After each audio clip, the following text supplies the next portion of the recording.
লক্ষ টাকায় খাট কেনা যায়, ঘুম কেনা যায়, যায় কি বলো? সোনার পালঙ্ক হলেই সবাই ঘুমিয়ে সুখ পায় কি বলো? লক্ষ টাকায় খাট কেনা যায়, ঘুম কেনা যায়, যায় কি বলো?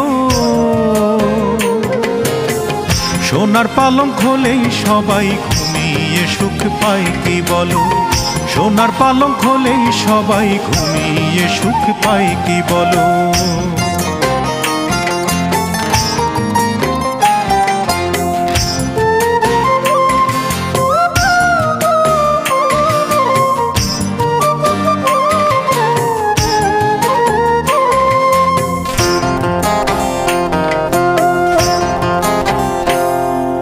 ফুল কেনা যায়, যায় না, তবে ফুলের প্রীতি কেনা